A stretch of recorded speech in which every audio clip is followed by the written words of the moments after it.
ಆಕಾಶವಾಣಿ ಕೌಶಲ್ಯ ಕರ್ನಾಟಕ ಪ್ರಾಯೋಜಿತ ಕಾರ್ಯಕ್ರಮ.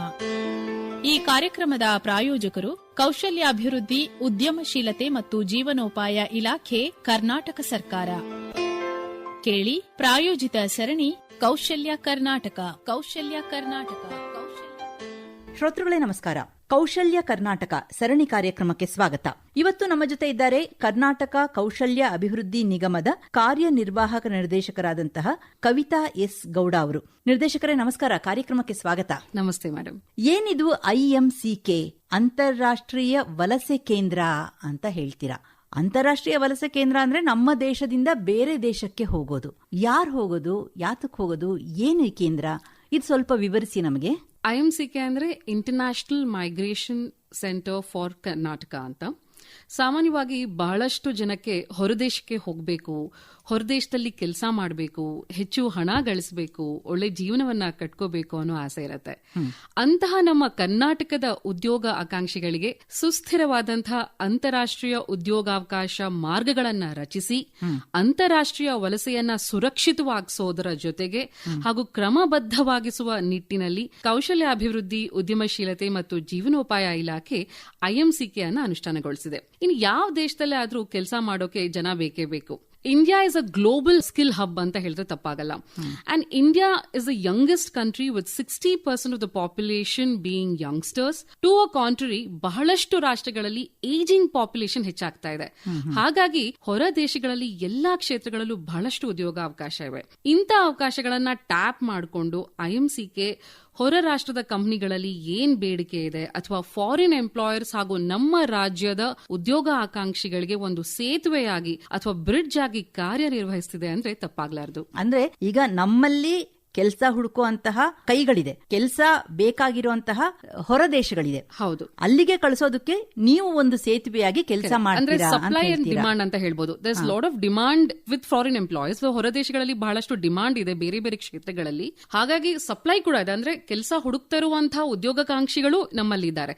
ಅವರಿಬ್ಬರಿಗೂ ಒಂದು ಬ್ರಿಡ್ಜ್ ಆಗಿ IMCK ಕಾರ್ಯವನ್ನ ನಿರ್ವಹಿಸ್ತಾ ಇದೆ. ಕವಿತಾ ಗೌಡ ಅವರೇ, ಈ ಅಂತಾರಾಷ್ಟ್ರೀಯ ವಲಸೆ ಕೇಂದ್ರ IMCK ಏನ್ ಹೇಳಿದ್ರಿ, ಇದು ನಮ್ಮಲ್ಲಿ ರಿಜಿಸ್ಟರ್ ಏಜೆನ್ಸಿ ತರ ಕೆಲಸ ಮಾಡುತ್ತಾ ಹಾಗಿದ್ರೆ? ಹೌದು ಮೇಡಮ್, ಖಂಡಿತ. ಕರ್ನಾಟಕ ಕೌಶಲ್ಯ ಅಭಿವೃದ್ಧಿ ನಿಗಮ 2019ರಲ್ಲಿ ಅಂದ್ರೆ ವಿದೇಶಾಂಗ ಸಚಿವಾಲಯ ಅಂದ್ರೆ minister of external affairs, protector general of emigration ಇಂದ ರಿಜಿಸ್ಟರ್ ಏಜೆನ್ಸಿ ಆಫ್ ಕರ್ನಾಟಕ ಆಗಿ ನೋಂದಾಯಿತಗೊಂಡಿದೆ. ಇದು ರಿಜಿಸ್ಟರ್ ಏಜೆನ್ಸಿ ಅಂತ ಹೇಳ್ತೀರಾ? ಬೇಕಾದಷ್ಟು ಖಾಸಗಿ ರಿಜಿಸ್ಟರ್ ಏಜೆನ್ಸಿಗಳು ಕೂಡ ಇದೆ. ಹಾಗಾದ್ರೆ ವ್ಯತ್ಯಾಸ ಏನು ನಿಮ್ಮ ಏಜೆನ್ಸಿಗೂ ಮತ್ತೆ ಖಾಸಗಿ ಏಜೆನ್ಸಿಗೂ? ನೋಡಿ, ಸಾಕಷ್ಟು ಉದ್ಯೋಗಾಕಾಂಕ್ಷಿಗಳು ರಿಜಿಸ್ಟರ್ ಆಗದೆ ಇರುವಂತಹ ಪ್ರೈವೇಟ್ ಏಜೆನ್ಸಿಗಳ ಮೂಲಕ ವಲಸೆ ಹೋಗ್ತಾರೆ, which is not safe and it's an illegal migration. ಬಹಳಷ್ಟು ಏಜೆನ್ಸಿಗಳು ಕೆಲಸ ಕೊಡಿಸ್ತೀವಿ ಅಂತ ಹೇಳಿ ದುಡ್ಡು ಇಸ್ಕೊಂಡು ಮೋಸ ಮಾಡ್ತಾರೆ. ಉದಾಹರಣೆಗೆ, ಮನೆ ಕೆಲಸ ಮಾಡುವವರನ್ನ ವಿಸಿಟ್ ವೀಸಾ ಮೂಲಕ, ಅಂದ್ರೆ ಯೂಶಲಿ ಎಂಪ್ಲಾಯ್ಮೆಂಟ್ ವೀಸಾ ಮೂಲಕ ನಾವು ಹೊರಗಡೆ ವಲಸೆಗೆ ಕಳಿಸಬೇಕಾಗತ್ತೆ. ಆದ್ರೆ ವಿಸಿಟ್ ವೀಸಾ ಮೂಲಕ ಕರ್ಕೊಂಡು ಹೋಗ್ತಾರೆ. ಅಲ್ಲಿ ಹೋಗಿ ಉದ್ಯೋಗ ಕೊಡ್ತೀವಿ ಅಂತ ನಂಬಿಸಿ ಬೇರೆ ರೀತಿಯಾದಂತಹ ಆಕ್ಟಿವಿಟೀಸ್ ಲೈಕ್ ಹ್ಯೂಮನ್ ಟ್ರಾಫಿಕಿಂಗ್ ಇರಬಹುದು ಅಥವಾ ಸೆಕ್ಷುವಲ್ ಹರಾಸ್ಮೆಂಟ್ ಇರಬಹುದು, ಈ ರೀತಿಯಾದಂತಹ ಇಲ್ಲಿಗಲ್ ಆಕ್ಟಿವಿಟೀಸ್ ಆಗೋ ಸಾಧ್ಯತೆ ಇರುತ್ತೆ. ಈ ರೀತಿಯಾಗಿ ಹೋಗುವಂತಹವರ ಟ್ರ್ಯಾಕ್ ನಮಗೆ ಸಿಗೋದಿಲ್ಲ. ಆದ್ರೆ ನಮ್ಮ ರಿಜಿಸ್ಟರ್ಡ್ ಏಜೆನ್ಸಿ ಮೂಲಕ ಹೋಗೋದ್ರಿಂದ, ನಾನು ಆಗ್ಲೇ ಹೇಳ್ದ ಹಾಗೆ ಕ್ರಮಬದ್ಧವಾದಂತಹ ವಲಸೆ ಕಾರ್ಯಕ್ರಮವನ್ನ ನಾವು ಮಾಡೋದ್ರಿಂದ ಯಾರು ಯಾವಾಗ ಹೋಗ್ತಾರೆ, ಎಲ್ಲಿಗೆ ಹೋಗ್ತಾರೆ, ಯಾರಲ್ಲಿ ಕೆಲಸ ಮಾಡ್ತಿದ್ದಾರೆ ಅನ್ನೋ ಸಂಪೂರ್ಣ ಮಾಹಿತಿ ನಮ್ಮಲ್ಲಿ ಇರುತ್ತೆ. ಇನ್ನು ಎರಡನೇ ಅಡ್ವಾಂಟೇಜ್ ಅಂದ್ರೆ, ಪ್ರೈವೇಟ್ ಏಜೆನ್ಸಿಯವರು ಲಕ್ಷಾಂತರ ರೂಪಾಯಿಗಳನ್ನ ಸರ್ವಿಸ್ ಫೀ ಅಂತ ಕಲೆಕ್ಟ್ ಮಾಡ್ತಾರೆ. ಆದ್ರೆ ನಮ್ಮ ರಿಜಿಸ್ಟರ್ ಏಜೆನ್ಸಿಯಿಂದ ನಾವು ಯಾವುದೇ ರೀತಿಯಾದಂತಹ ಸೇವಾ ಶುಲ್ಕ ಅಥವಾ ಸರ್ವಿಸ್ ಫೀ ಅನ್ನ ಚಾರ್ಜ್ ಮಾಡೋದಿಲ್ಲ. ಇದು ಸಂಪೂರ್ಣವಾಗಿ ಉಚಿತವಾದಂತಹ ಸೇವೆ. ಇನ್ನು ವಲಸೆ ಜೀವನದ ಉದ್ದಕ್ಕೂ, ಅಂದ್ರೆ ಈಗ ಕೆಲವೊಂದು ಜಾಬ್ಸ್ ಗಳಲ್ಲಿ 2 ವರ್ಷ ಕಾಂಟ್ರಾಕ್ಟ್ ಇರುತ್ತೆ ಅಥವಾ 5 ವರ್ಷ ಕಾಂಟ್ರಾಕ್ಟ್ ಇರುತ್ತೆ. ಅವ್ರು 2 ವರ್ಷ ಕಾಂಟ್ರಾಕ್ಟ್ ಇದ್ರೆ ಆ 2 ವರ್ಷ ಉದ್ದಕ್ಕೂ ಸಹ ರಕ್ಷಣೆ ಇರಬಹುದು, ಕಲ್ಯಾಣ ಸೇವೆಗಳನ್ನ ಒದಗಿಸುವುದರ ಜೊತೆಗೆ ಸಹಾಯ ಹಸ್ತ, ಮಾರ್ಗದರ್ಶನವನ್ನ ನಾವು ಇಲ್ಲಿಂದ ನೀಡ್ತೀವಿ. ಇನ್ನು ರಿಪ್ಯಾಟ್ರಿಯೇಷನ್ ಕೂಡ ನಾವು ಮಾಡ್ತೀವಿ. ಅಂದ್ರೆ ನೀವು ವಿದೇಶದ ವಲಸಿಗರಿಗೆ ಯಾವುದೇ ರೀತಿಯಾದಂತಹ ತೊಂದರೆ ಆದ್ರೆ ಅಥವಾ ಅವರು ಅಪಾಯಕ್ಕೆ ಈಡಾದಂತಹ ಸಂದರ್ಭದಲ್ಲಿ ಕೈಗೊಳ್ಳಬೇಕಾದಂತಹ ಎಲ್ಲಾ ಮುಂಜಾಗ್ರತಾ ಕ್ರಮಗಳನ್ನ ಅಥವಾ ತುರ್ತು ಕ್ರಮ ಹಾಗೂ ವಹಿಸಬೇಕಾದಂತಹ ವಾಪಸ್ಸಾರ್ತಿ ಕ್ರಮಗಳನ್ನು ಕೂಡ ನೋಂದಾಯಿತ ಏಜೆನ್ಸಿ ಮಾಡುತ್ತೆ. ಹಾಗಾಗಿ IMCK ಮೂಲಕ ವಿದೇಶಗಳಿಗೆ ಕೆಲಸ ಹುಡುಕೊಂಡು ಹೋಗೋದು ಸೇಫ್ ಅಂತ ಹೇಳ್ತೀರಾ ನೀವು? ಖಂಡಿತವಾಗ್ಲು. ಬೇರೆ ಪ್ರೈವೇಟ್ ಏಜೆನ್ಸಿ ಕಡೆ ನೋಡ್ಬೇಡಿ, ನಮ್ಮ ಕಡೆ ಬನ್ನಿ, ನಾವು ನಿಮ್ಮನ್ನ ಸುಲಭವಾಗಿ ನಿಮಗೆ ಅಲ್ಲಿ ಕೆಲಸ ಕೊಡಿಸ್ತೀವಿ ಅಂತ ತಾವು ಹೇಳ್ತಾ ಇದ್ದೀರಾ. ಹೌದು. ಸರಿ, ಈಗ ನಾನು ವಿದೇಶಕ್ಕೆ ಹೋಗ್ಬೇಕು ಅಂತ ಯಾವ್ದೋ ಒಬ್ಬ ವ್ಯಕ್ತಿ ಮನಸ್ಸು ಮಾಡಿದ್ರು, ನಿಮ್ ಹತ್ರ ಬಂದ್ರು, ಏನೂ ಗೊತ್ತಿಲ್ಲ ನನಗೆ, ಆದ್ರೆ ನನಗೆ ವಿದೇಶಕ್ಕೆ ಹೋಗ್ಬೇಕು ಅಷ್ಟೇ ನನಗೆ ಗೊತ್ತಿರೋದು. ಹೌದು. ಏನೆಲ್ಲ ಸಹಾಯ ಮಾಡ್ತೀರಾ ಹಾಗಿದ್ರೆ? ಖಂಡಿತವಾಗ್ಲು. ಇದನ್ನ ಈ ಒಂದು ನಮ್ಮ ಏಜೆನ್ಸಿ ಮೂಲಕ ಹೋಗೋದ್ರಿಂದ ಒಬ್ಬ ಉದ್ಯೋಗ ಆಕಾಂಕ್ಷಿಗೆ ಸಿಗಬೇಕಾದಂತ ಸೇವೆಗಳನ್ನ ನಾನು ಒಂದು 5 ಸೇವೆಗಳನ್ನಾಗಿ ವಿಂಗಡಿಸಿ ಹೇಳ್ತೀನಿ.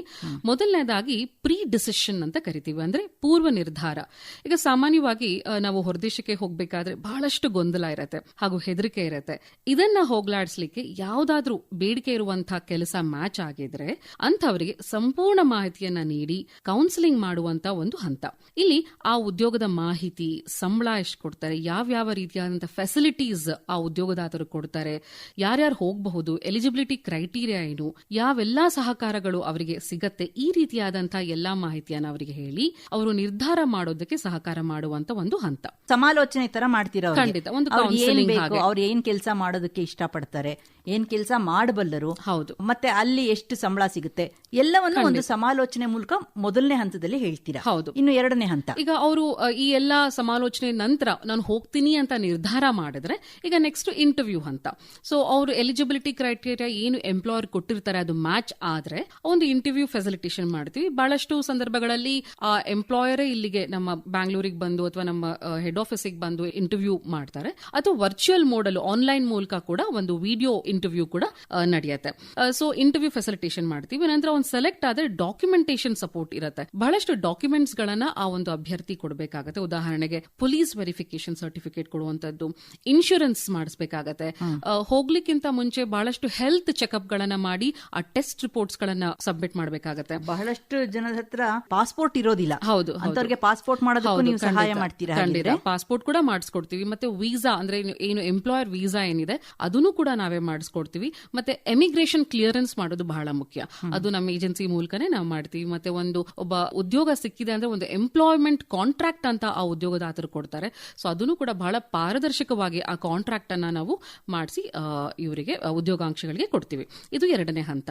ಈಗ ಮೂರನೇ ಹಂತ ಪೂರ್ವ ನಿರ್ಗಮನ ಅಂತ ಕರಿತೀವಿ, ಅಂದ್ರೆ ಪ್ರೀ ಡಿಪಾರ್ಚರ್ ಓರಿಯೆಂಟೇಷನ್ ಟ್ರೈನಿಂಗ್. ಈಗ ಹೋಗೋದಕ್ಕೆ ಮುಂಚೆ ಅವ್ರಿಗೆ ಒಂದು ತರಬೇತಿಯನ್ನ ಕೊಡ್ತೀನಿ ಅಂತ ಹೇಳ್ತಾ ಇದ್ದೀರಾ? ಹೌದು.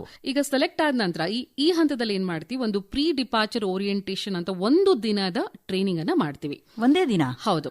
ಏನೆಲ್ಲ ಹೇಳ್ಕೊಡ್ತೀರಾ ಒಂದಿನದಲ್ಲಿ? ಈ ಟ್ರೈನಿಂಗ್ ನಲ್ಲಿ ಅವರು ಹೋಗ್ತಿರೋ ದೇಶದ ಬಗ್ಗೆ, ಯಾವ ದೇಶದಲ್ಲಿ ಅವರಿಗೆ ಉದ್ಯೋಗ ದೊರಕಿದೆ ಆ ದೇಶದ ಬಗ್ಗೆ ಸಾಕಷ್ಟು ಮಾಹಿತಿಯನ್ನ ಇಲ್ಲಿ ನೀಡ್ತೀವಿ. ಅಂದ್ರೆ ಯಾವ ದೇಶದಲ್ಲಿ ಉದ್ಯೋಗ ಮಾಡ್ಲಿಕ್ಕೆ ಹೋಗ್ತಿದ್ದಾರೆ ಆ ದೇಶದ ಲೇಬರ್ ಲಾಸ್ ಏನು, ಅಲ್ಲಿನ ಸಂಸ್ಕೃತಿ ಏನು, ಉಡುಗೆ ತೊಡುಗೆ ಹೇಗಿರಬೇಕು, ಅಲ್ಲಿನ ಆಚಾರ ವಿಚಾರ, ಊಟದ ರೀತಿ ಹೇಗಿರುತ್ತೆ, ಊಟದ ವ್ಯವಸ್ಥೆ ಹೇಗಿರುತ್ತೆ, ಅಲ್ಲಿನ ವೆದರ್ ಕಂಡೀಷನ್ ಹೇಗಿರುತ್ತೆ.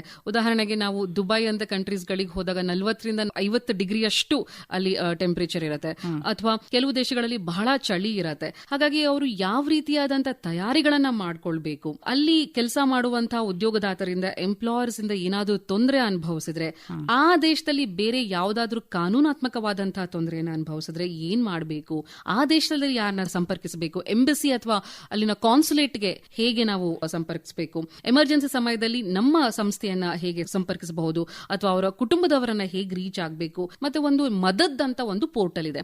ನಿಮ್ಗೆ ಏನಾದ್ರು ತುರ್ತು ಸಂದರ್ಭದಲ್ಲಿ ಏನಾದ್ರೂ ತೊಂದರೆ ಆದಂತ ಸಂದರ್ಭದಲ್ಲಿ ಆ ಪೋರ್ಟಲ್ ನಲ್ಲಿ ನಿಮ್ಮ ಗ್ರೀವಿಯನ್ಸ್ ಅನ್ನ ನೀವು ಹೇಗೆ ರಿಜಿಸ್ಟರ್ ಮಾಡ್ಕೊಳ್ಬೇಕು. ಮತ್ತೆ ಒಂದು ಟೂಲ್ ಕಿಟ್ ಕೂಡ ಕೊಡ್ತೀವಿ. ಆ ಟೂಲ್ ಕಿಟ್ ನಲ್ಲಿ ಎಲ್ಲಾ ಮಾಹಿತಿಯನ್ನು ಕೂಡ, ಹೆಲ್ಪ್ ಲೈನ್ ನಂಬರ್ಸ್ ಇರಬಹುದು, ರಿಜಿಸ್ಟ್ರೇಷನ್ ನಂಬರ್ಸ್ ಇರಬಹುದು, ಅಡ್ರೆಸ್, ಏನೇನ್ ಡಾಕ್ಯುಮೆಂಟ್ಸ್ ತಗೊಂಡ್ ಹೋಗ್ಬೇಕು. ಈಗ ಕೆಲವರಿಗೆ ಏರ್ಪೋರ್ಟ್ ನಲ್ಲಿ ಹೋದ್ರೆ ಬೇಸಿಕ್ ವಿಷಯಗಳು ಗೊತ್ತಿರೋದಿಲ್ಲ. ಟರ್ಮಿನಲ್ ಅಂದ್ರೆ ಏನಂತ ಗೊತ್ತಿರಲ್ಲ, ಚೆಕ್ ಇನ್ ಅಂದ್ರೆ ಏನಂತ ಗೊತ್ತಿರಲ್ಲ. ಅವ್ರು ಯಾವ್ಯಾವ ಪ್ರಾಸೆಸ್ ಗಳನ್ನ ಫಾಲೋ ಮಾಡ್ಕೊಂಡು ಫ್ಲೈಟ್ ಬೋರ್ಡ್ ಮಾಡಬೇಕು ಅನ್ನೋ ಒಂದು ಪ್ರಾಸೆಸ್ ಕೂಡ ಗೊತ್ತಿರೋದಿಲ್ಲ. ಮತ್ತೆ ಏನೇನ್ ತಗೊಂಡ್ ಹೋಗ್ಬೇಕು, ತಗೊಂಡ್ ಹೋಗ್ಬಾರ್ದು, ಮತ್ತೆ ಕೆಲವರು ಏನೋ ಒಂದು ಬ್ಯಾಗ್ ಕೊಟ್ಬಿಡ್ತಾರೆ, ಅದೆಲ್ಲ ತಗೊಂಡ್ ಹೋಗುವಂತದ್ದು ತರ certain dos and don'ts before they fly. ಆ ಎಲ್ಲಾ ಒಂದು ಮಾಹಿತಿಗಳನ್ನು ಇರುವಂತಹ ಒಂದು tool kit, P. Hand book ಅಂತ ಕೂಡ ನಾವು ಅವರಿಗೆ ಕೊಡ್ತೀವಿ.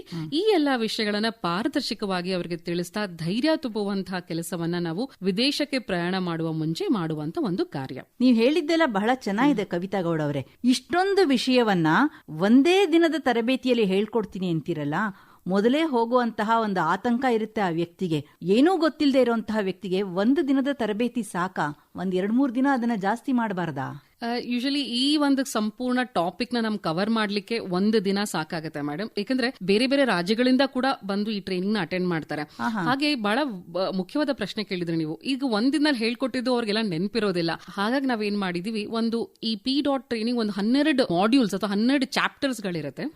ಇದೆಲ್ಲವನ್ನ ನಾವು ಒಂದು ವಿಡಿಯೋ ತರ ಕೂಡ ಮಾಡಿದೀವಿ ವಿತ್ ವಿಜುವಲೈಸೇಷನ್. ಸೊ ಅವರಿಗೆ ನೋಡಿದಾಗ ಅರ್ಥ ಕೂಡ ಆಗತ್ತೆ. ಹಾಗಾಗಿ ಅವ್ರಿಗೆ ಏನಾದ್ರೂ ಮರೆತು ಹೋದಲ್ಲಿ ಮತ್ತೆ ಆ ಒಂದು ಯಾವುದೋ ಒಂದು ಮಾಡ್ಯೂಲ್ ಯಾವುದೋ ಒಂದು ಭಾಗದ ಬಗ್ಗೆ ಅವ್ರಿಗೆ ಮತ್ತೆ ಮಾಹಿತಿ ಬೇಕು ಅನ್ನುವಂತ ಸಂದರ್ಭದಲ್ಲಿ ಅವ್ರು ಈ ವಿಡಿಯೋಸ್ ಗಳನ್ನ ಕೂಡ ಮತ್ತೆ ಮತ್ತೆ ನೋಡಬಹುದು. ಹಾಗೂ ಈ P.DOT ಬುಕ್ ಅಂತ ನಾನು ಹೇಳಿದೆ, ಅದು ಅವ್ರಿಗೆ ಕನ್ನಡದಲ್ಲೂ ನಾವು ಕೊಡ್ತೀವಿ ಅಥವಾ ಇಂಗ್ಲಿಷ್ ಅಲ್ಲೂ ಕೊಟ್ಟಿರ್ತೀವಿ, ಹಿಂದಿಯಲ್ಲೂ ಕೂಡ ನಾವು ಈ ಒಂದು ಪುಸ್ತಕವನ್ನ ಟ್ರಾನ್ಸ್ಲೇಟ್ ಮಾಡಿದೀವಿ. ಹಾಗೂ ಈ ಎಲ್ಲಾ ಚಾಪ್ಟರ್ಸ್, ಈ ಎಲ್ಲಾ ಮಾಡ್ಯೂಲ್ಗಳನ್ನ ನಾವೇನು ಟ್ರೈನಿಂಗ್ ಅಲ್ಲಿ ಹೇಳ್ಕೊಡ್ತೀವಿ, ಯಾವಾಗ ಬೇಕಾದ್ರೂ ಯಾವ್ದಾದ್ರು ಒಂದು ಮತ್ತೆ ಚಾಪ್ಟರ್ ನ ಅರ್ಥ ಮಾಡ್ಕೋಬೇಕು ನೋಡ್ಬೇಕು ಅಂದಾಗೆಲ್ಲ ಅವರು ಆ ವಿಡಿಯೋಸ್ಗಳು ಕೂಡ ನೋಡಬಹುದು. ಇನ್ನು P.DOT ಟ್ರೈನಿಂಗ್ ಮುಗಿದ ನಂತರ 4ನೇ ಹಂತ living and working in abroad ಅಂತ ಅಂದ್ರೆ ವಿದೇಶದಲ್ಲಿ ಜೀವನ ಹಾಗೂ ಉದ್ಯೋಗ ಹೇಗಿರುತ್ತೆ. ಈಗ ಬೇರೆ ಏಜೆನ್ಸಿಗಳ ಹಾಗೆ ಒಂದು ಬಾರಿ ಅವರು ವಿದೇಶಕ್ಕೆ ಹೋಗಿದ ತಕ್ಷಣ ನಾವು ಕೈ ತೊಳ್ಕೊಳ್ಳೋದಿಲ್ಲ. ಒಂದು ಉದ್ಯೋಗದ ಕಾಂಟ್ರಾಕ್ಟ್ ಮಿನಿಮಮ್ 2 ವರ್ಷ ಇದ್ರೆ ಆ 2 ವರ್ಷದ ಅವಧಿಯಲ್ಲಿ ಅವರ ಕಲ್ಯಾಣ ಸುರಕ್ಷತೆಗಾಗಿ ಒಂದು ಕಲ್ಯಾಣ ಸುರಕ್ಷಾ ನಿಧಿ, ವೆಲ್ಫೇರ್ ಸುರಕ್ಷಾ ಫಂಡ್ ಅನ್ನೋದು ಕೂಡ ಇರುತ್ತೆ. ಸೊ ಅವರ ಲಿವಿಂಗ್ ಕಂಡೀಷನ್ ನೋಡ್ಕೊಳ್ಳುವಂಥದ್ದು, ಅವರಿಗೆ ಅಲ್ಲಿ ಬೇಕಾದಂತ ಸಹಾಯಗಳನ್ನ ಮಾಡುವಂತದ್ದು, ಅವರು ಇರುವಂತಹ ಸಂಪೂರ್ಣ ಅವಧಿಯಲ್ಲಿ ಅವರ ಜೊತೆಯಲ್ಲಿ ಇದು ಎಲ್ಲಾ ಸಹಕಾರವನ್ನು ನೀಡುವಂತಹ ಕಾರ್ಯವನ್ನ ನಮ್ಮ ಏಜೆನ್ಸಿ ಮಾಡುತ್ತೆ. ಇನ್ನು 5ನೇ ಹಂತ ವಾಪಸಾತಿ ಮತ್ತು ಪುನರ್ವಸತಿ ಅಂದ್ರೆ ರಿಟರ್ನ್ ಅಂಡ್ ರೀಸೆಟಲ್ಮೆಂಟ್. ಇನ್ನು ಉದ್ಯೋಗದ ಅವಧಿ ಮುಗಿದು ಅವರು ವಾಪಸ್ ನಮ್ಮ ಭಾರತಕ್ಕೆ ಹಿಂದಿರುಗುವಂತಹ ಸಂದರ್ಭದಲ್ಲಿ ಅವರಿಗೆ ಬೇಕಾಗುವಂತಹ ಸಹಕಾರವನ್ನು ನೀಡುವಂತದ್ದು, ಅವರಿಗೆ ಏನಾದ್ರೂ ಅವಶ್ಯವಿದ್ದಲ್ಲಿ ಪುನರ್ವಸತಿಯನ್ನು ಕೂಡ ನಾವು ಒದಗಿಸ್ಕೊಡ್ತೀವಿ. ಅಂದ್ರೆ 2 ವರ್ಷದ ಒಪ್ಪಂದದ ಮೇರೆಗೆ ಅವ್ರನ್ನ ವಿದೇಶಕ್ಕೆ ನೀವು ಕಳಿಸ್ಕೊಡ್ತೀವಿ ಅಂತ ಹೇಳ್ತಾ ಇದ್ದೀರಾ ನೀವು? ಹೌದು. ಸಾಮಾನ್ಯವಾಗಿ ಎಲ್ಲ ಕೆಲಸಗಳು 2 ವರ್ಷ ಇರುತ್ತಾ? ಹಾಗಿಲ್ಲ madam, it depends on the country. ಅಲ್ಲಿನ ರೂಲ್ಸ್ ಮೇಲೆ ಡಿಪೆಂಡ್ ಆಗುತ್ತೆ, ಅಥವಾ ಅಲ್ಲಿನ ಫಾರಿನ್ ಎಂಪ್ಲಾಯರ್ ಅವರ ರೂಲ್ಸ್ ಮೇಲೆ ಡಿಪೆಂಡ್ ಆಗುತ್ತೆ. ಕೆಲವು ದೇಶಗಳಲ್ಲಿ 5 ವರ್ಷದ ಕಾಂಟ್ರಾಕ್ಟ್ ಇರುತ್ತೆ, ಇನ್ನು ಕೆಲವು ದೇಶಗಳಲ್ಲಿ ಮಿನಿಮಮ್ 2 ವರ್ಷದ ಕಾಂಟ್ರಾಕ್ಟ್ ಇರುತ್ತೆ. 2 ವರ್ಷ ಆದ ನಂತರ ಮತ್ತೆ ನಾನು ಅಲ್ಲೇ ಮುಂದುವರಿತೀನಿ ಅಂತಂದ್ರೆ ಅದಕ್ಕೆ ನೀವು ಒಪ್ಪಿಗೆಯನ್ನ ಕೊಡ್ತೀರಾ? ಇಲ್ಲ, ಅದು ಆ ದೇಶದ ಕಾನೂನೇ ಅವರಿಗೆ ಅವಕಾಶ ಕೊಡೋದಿಲ್ಲ. 2 ವರ್ಷ ಕಾಂಟ್ರಾಕ್ಟ್ ಮುಗಿದಿದ ನಂತರ ಅವ್ರು ಇಮಿಡಿಯೇಟ್ ಆಗಿ ಭಾರತಕ್ಕೆ ಬರಲೇಬೇಕು. ಬಂದಾದ ನಂತರ ಮತ್ತೆ ನಾನು ಅಲ್ಲೇ ಕೆಲಸ ಮಾಡಕ್ ನನ್ಗೆ ಆಸಕ್ತಿ ಇದೆ ಅನ್ನೋದಾದ್ರೆ, ಅಲ್ಲೇನಾದ್ರೂ ಅವಕಾಶ ಇದ್ರೆ ನಾವು ಮತ್ತೆ ಅವ್ರನ್ನ ಕಳ್ಸಿಕೊಡ್ತೀವಿ, ಅಥವಾ ಬೇರೆ ಕಡೆ ಎಲ್ಲಾದ್ರೂ ಅವಕಾಶ ಇದ್ರೆ ಅಲ್ಲಿಗೂ ಕೂಡ ನಾವು ಕಳ್ಸಿಕೊಡುವಂತ ಫೆಸಿಲಿಟೇಷನ್ ಮಾಡ್ತೀವಿ. ಈಗ ನಾನು 2 ವರ್ಷ ವಿದೇಶದಲ್ಲಿ ಕೆಲಸ ಮಾಡಿದೆ, ನನಗೆ ಇವಾಗ ವಿದೇಶದಲ್ಲಿ ಎಲ್ಲವೂ ಗೊತ್ತು, ಎಲ್ಲೆಲ್ಲಿ ಕೆಲಸದ ಅಗತ್ಯ ಇದೆ, ನಾನೆಲ್ಲೆಲ್ಲ ನೋಡ್ಕೊಂಡು ಬಂದಿರ್ತೀನಿ. ನಾನು 2 ವರ್ಷ ಆದ್ಮೇಲೆ ವಾಪಸ್ ಬಂದ ಮೇಲೆ ಇಂಥ ಕಡೆ ಕೆಲಸದ ಅಗತ್ಯ ಇದೆ, ನನ್ನಲ್ಲಿ ಕಳಿಸ್ಕೊಡಿ ಅಂತಂದ್ರೆ ನೀವು ಕಳಿಸ್ತೀರಾ? ಇಲ್ಲ, ಈಗ ನಮಗೆ ಯಾವುದೇ ರೀತಿಯಾದಂತ ಡಿಮಾಂಡ್ ಬಂದಾಗ, ಉದ್ಯೋಗ ಅವಕಾಶ ಅನ್ನೋದು ಬರೋದು ಸಿನ್ಸ್ ನಮ್ದು ಗವರ್ಮೆಂಟ್ ಏಜೆನ್ಸಿ ಆಗಿರೋದ್ರಿಂದ ನಮಗೆ ಪ್ರತಿಯೊಂದು ಡಿಮಾಂಡ್ಸ್ ಅಥವಾ ಏನು ವೇಕೆನ್ಸೀಸ್ ಇದೆ ಅದು ನಮಗೆ ಮೈಗ್ರೇಟ್ ಅಂದ್ರೆ ನಮ್ಮ ಮಿನಿಸ್ಟ್ರಿ ಆಫ್ ಎಕ್ಸ್ಟರ್ನಲ್ ಅಫೇರ್ಸ್ ಮೂಲಕ ಅವ್ರು ಪರಿಶೀಲಿಸಿ ಅಲ್ಲಿ ವೆಟ್ ಆಗಿ ನಮಗೆ ಬರುವಂತದ್ದು. ಸೊ ಯಾವ್ಯಾವ ಡಿಮಾಂಡ್ ಅನ್ನ ನಾವು ನಮಗೆ MEA ಇಂದ ನಮಗೆ ಬರುತ್ತೆ, ಮೈಗ್ರೇಟ್ ಇಂದ ಬರುತ್ತೆ, ಅಂಥವ್ರಿಗೆ ಮಾತ್ರ ನಾವು ಇಲ್ಲಿ ಅವಕಾಶ ಮಾಡ್ಕೊಡ್ತೀವಿ. ಜಸ್ಟ್ ಜನರಲ್ ಆಗಿ ನಮಗೆ ಈ ತರ ಒಂದು ವೇಕೆನ್ಸಿ ಇದೆ ಅಂತ ನಮಗೆ ಯಾರಾದ್ರೂ ಮೂಲಕ ಬಂದಾಗ ನಾವು ಅದನ್ನ ಎಂಟರ್ಟೈನ್ ಮಾಡೋದಿಲ್ಲ. ಅಂದ್ರೆ ಅಲ್ಲಿಯ ಸರ್ಕಾರ ಇಲ್ಲಿಯ ಸರ್ಕಾರ ಎರಡೂ ಜೊತೆಯಾಗಿ ಈ ತರಹದ ಪ್ರತಿಭೆಗಳನ್ನ ಅಲ್ಲಿಗೆ ಕಳಿಸ್ಕೊಳ್ತಾ ಇರುವಂತಹ ಕೆಲಸವನ್ನ ಮಾಡ್ತಾ ಇದೀವಿ ಅಂತ ಹೇಳ್ತಾ ಇದ್ದೀರಾ? ಸರಿ, ಈಗ ನನಗೆ ಕವಿತಾ ಗೌಡ ಅವ್ರು ಹೇಳ್ತಾ ಇದ್ದಾರೆ ಫಾರಿನ್ ಹೋಗ್ಬೋದು, ಅಲ್ಲಿ ಅವಕಾಶ ಇದೆ, ನಾವು ಮಾಡ್ಕೊಡ್ತೀವಿ ಬನ್ನಿ ಅಂತೆಲ್ಲ ಹೇಳ್ತಾ ಇದ್ದಾರೆ. ಎಲ್ಲಿಗೆ ಹೋಗ್ಬೇಕು ನಾನು? ನನ್ನ ಹೆಸರನ್ನ ನೋಂದಾಯಿಸ್ಕೊಳ್ಬೇಕಾ? ಎಲ್ಲಿ ಹೋಗಿ ನಾನು ನೋಂದಾಯಿಸ್ಕೋಬೇಕು? ನಾನು ಬೆಂಗಳೂರಿಗೆ ಬರ್ಬೇಕಾ? ಬೆಂಗಳೂರಿನಲ್ಲಿ ಆಫೀಸ್ ಇರೋದ್ರಿಂದ ಎಲ್ಲಿ ಹೋಗ್ಬೇಕು ನಾನು? ನಮ್ಮ ಕೇಂದ್ರ ಕಚೇರಿ ಬೆಂಗಳೂರಿನ ಡೇರಿ ಸರ್ಕಲ್ ಇರುವಂತದ್ದು. ನಿಮಗೆ ಅಲ್ಲಿಗೆ ಬರ್ಲಿಕ್ಕೆ ಅನುಕೂಲ ಆದ್ರೆ ನೀವು ಖಂಡಿತವಾಗ್ಲೂ ನಮ್ಮ ಕೇಂದ್ರ ಕಚೇರಿಗೆ ಬರಬಹುದು. ಅಥವಾ ಆಕಾಂಕ್ಷಿಗಳು ಬೆಂಗಳೂರಿಂದ ಹೊರ ಜಿಲ್ಲೆಗಳಲ್ಲಿ ಇದ್ರೆ ಅವರ ಅನುಕೂಲಕ್ಕಾಗಿ ಜಿಲ್ಲಾ ಮಟ್ಟದ ವಲಸೆ ಮಾಹಿತಿ ಕೇಂದ್ರಗಳನ್ನ ನಾವು ಬೆಂಗಳೂರು, ಕಲಬುರಗಿ, ಹುಬ್ಬಳ್ಳಿ, ಮಂಗಳೂರು, ಬಳ್ಳಾರಿ, ತುಮಕೂರು, ರಾಮನಗರ, ಉಡುಪಿ, ವಿಜಯಪುರ ಹಾಗೂ ಮೈಸೂರಿನಲ್ಲಿ ಸ್ಥಾಪಿಸುತ್ತೇವೆ. ಆಕಾಂಕ್ಷಿಗಳು ಈ ಜಿಲ್ಲೆ ಕೇಂದ್ರಗಳಲ್ಲೂ ಸಹ ಸೇವೆಗಳನ್ನು ಪಡೆದುಕೊಳ್ಳಬಹುದು. ಅವರು ಪ್ರತಿ ಬಾರಿ ಕೇಂದ್ರ ಕಚೇರಿಗೆ ಬರಬೇಕು ಅನ್ನೋ ಅವಶ್ಯಕತೆ ಇಲ್ಲ. ನಿಮ್ಮ ಏಜೆನ್ಸಿ ಮೂಲಕ ಇಲ್ಲಿಯವರೆಗೆ ಎಷ್ಟು ಜನರನ್ನ ವಿದೇಶಕ್ಕೆ ಈ ತರ ಕೆಲಸಕ್ಕೆ ಕಳಿಸ್ಕೊಟ್ಟಿದ್ದೀರಾ? ಈಗ ಸುಮಾರು 650ಕ್ಕಿಂತ ಹೆಚ್ಚು ಉದ್ಯೋಗಾಂಕ್ಷಿಗಳನ್ನ ನಾವು ಬೇರೆ ಬೇರೆ ವಿವಿಧ ದೇಶಗಳಿಗೆ ಕಳಿಸ್ಕೊಟ್ಟಿದ್ದೀವಿ. ಅದರಲ್ಲಿ ಡಾಕ್ಟರ್ಸ್ ಇರಬಹುದು, ನರ್ಸಸ್ ನ ಕಳಿಸಿದೀವಿ, ಹೌಸ್ ಮೇಟ್ಸ್ ನ ಅಂದ್ರೆ ಮನೆ ಕೆಲಸ ಮಾಡಕ್ಕೆ ಆಸಕ್ತಿ ಇರುವಂತವನ್ನ ಕಳಿಸಿದೀವಿ, ಡ್ರೈವರ್ಸ್, ಕ್ಲೀನರ್ಸ್, ಹೆಲ್ಪರ್ಸ್, ಹೀಗೆ ಸಾಕಷ್ಟು ಜಾಬ್ ರೋಲ್ಸ್ ಗಳಲ್ಲಿ ನಾವು ಬೇರೆ ಬೇರೆ ದೇಶಗಳಿಗೆ 650ಕ್ಕಿಂತ ಹೆಚ್ಚು ಆಕಾಂಕ್ಷಿಗಳನ್ನ ನಾವು ಕಳಿಸ್ಕೊಟ್ಟಿದ್ದೀವಿ. ಸಾಮಾನ್ಯವಾಗಿ ಯಾವ ಕೆಲಸಕ್ಕೆ ಬೇಡಿಕೆ ಜಾಸ್ತಿ ಬರ್ತಾ ಇದೆ ವಿದೇಶದಿಂದ ನಮ್ಮ ಭಾರತಕ್ಕೆ? ಒಂದು ಕ್ಷೇತ್ರ ಅಂತ ಇಲ್ಲ ಮೇಡಮ್. ಈಗ ನಾನು ಆಗ್ಲೇ ಹೇಳ್ದಂಗೆ ಡಿಮಾಂಡ್ ಅಕ್ರಾಸ್ ದ ಕಂಟ್ರೀಸ್, ಬಹಳಷ್ಟು ದೇಶಗಳಿಂದ ಎಲ್ಲಾ ಕ್ಷೇತ್ರಗಳಲ್ಲೂ ಹೆಚ್ಚು ಉದ್ಯೋಗ ಅವಕಾಶಗಳಿದೆ. ಅದರಲ್ಲಿ ಸಾಮಾನ್ಯವಾಗಿ ನಮಗೆ ಹೆಲ್ತ್ ಕೇರ್ ಸೆಕ್ಟರ್ ನಲ್ಲಿ ಬಹಳಷ್ಟು ಡಿಮಾಂಡ್ ಇರುವಂತದ್ದು.